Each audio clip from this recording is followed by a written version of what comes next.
বিজেপির যে বর্তমান সরকার গঠিত হলো, ঠিক বিজেপির নয়, যে কোয়ালিশন সরকার এনডিএ, এটা তো আর আগের বিজেপি নয় যে একেবারে 5 বছর একেবারে একভাবে চালিয়ে যাব।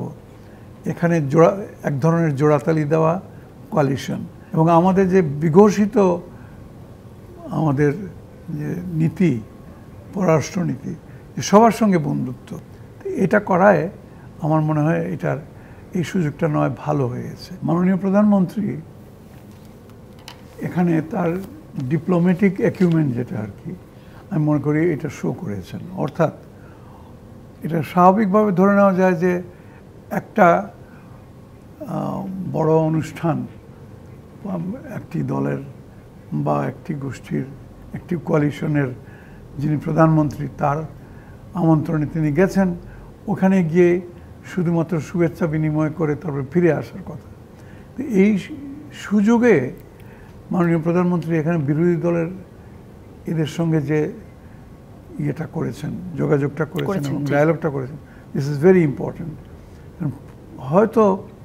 হয়তো কেন এটা স্পষ্টতই আপনার কংগ্রেসের মধ্যে একটা ধারণার সৃষ্টি হয়েছিল যে মোদি এবং হাসিনার যে জুটিটা আর কি এই অঞ্চলে, এটা বেশ প্রমিনেন্ট হয়ে গেছিল। এবং এখানে মানে ধারণা করা যাচ্ছিল বোধহয় কংগ্রেসের সঙ্গে যে ঐতিহাসিক একটা বন্ধন, আত্মিক সম্পর্ক ছিল আগে আর কি, সবসময় যেটা ছিল আওয়ামী লীগের, বিশেষ করে সেই স্বাধীনতার যুদ্ধের সময় থেকে, সেখান থেকে বোধ করি সরে গিয়ে সম্পূর্ণভাবে চলে, কিন্তু তা যে নয়। এবং আমাদের যে বিঘোষিত আমাদের যে নীতি, পররাষ্ট্রনীতি, সবার সঙ্গে বন্ধুত্ব, এটা শুধু সব রাষ্ট্রের সঙ্গেই নয়, সব দলের সঙ্গে, সব মতের সঙ্গে, কারোর সঙ্গে বৈরিতা নয়। দিস ইজ দি কি ওয়ার্ড ফর ডিপ্লোমেসি। এটা করায় আমার মনে হয় এটার এই সুযোগটা নয় ভালো হয়েছে। নগদে 500 টাকা বা তার বেশি পেমেন্টে পেতে পারেন ঢাকায় জমিসহ 20 কোটি টাকার পুরস্কার। বিজেপির যে বর্তমান সরকার গঠিত হলো, ঠিক বিজেপির নয়, যে কোয়ালিশন সরকার এনডিএ, এটা তো আর আগের বিজেপি নয় যে একেবারে 5 বছর একেবারে একভাবে চালিয়ে যাব। এখানে এক ধরনের জোড়াতালি দেওয়া কোয়ালিশন, এবং যদি চন্দ্রবাবু নাইডু কিংবা নীতিশ কুমার যদি একটু তাদের এটা যদি একটু সমর্থনটা যদি এদিক সেদিক নড়ে যায় যদি আর কি, তাহলে কিন্তু খবর আছে। এবং তাদের ইতিহাস তাই বলে, তারা খুবই নড়াচড়া করেন। হ্যাঁ, তারা এটাতে অভ্যস্ত, কারণ তারা জানেন যে তারা কংগ্রেস বা বিজেপির মতো সেই রকম দল নয় যে একা নেতৃত্বের মধ্যে চলে যাবে। বরং তার চাইতে বরং কংগ্রেসের তৃণমূল যেটা, মমতা বন্দ্যোপাধ্যায়, তারা অনেক বেশি জনপ্রিয় এবং অনেক বেশি সক্রিয়।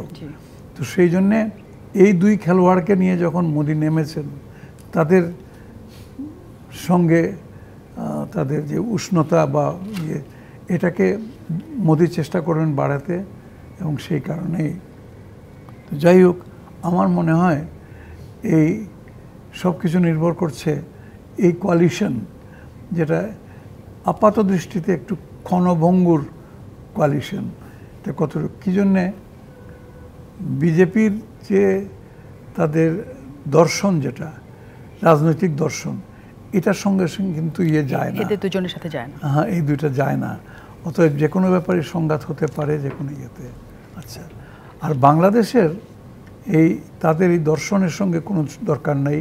বাংলাদেশের স্বার্থ যেটা আর কি, যে কয়টা ইস্যু, আউটস্ট্যান্ডিং ইস্যু, গত 10-15 বছর যাবৎ কিছুতেই এটার কোনো শেষ হচ্ছে, সমাধান হচ্ছে না, সমাধান দেখা যাচ্ছে না, এবং না দেখার কোনো কারণ, সঙ্গত কোনো কারণ নাই। যেটা বলা হয় যে তাদের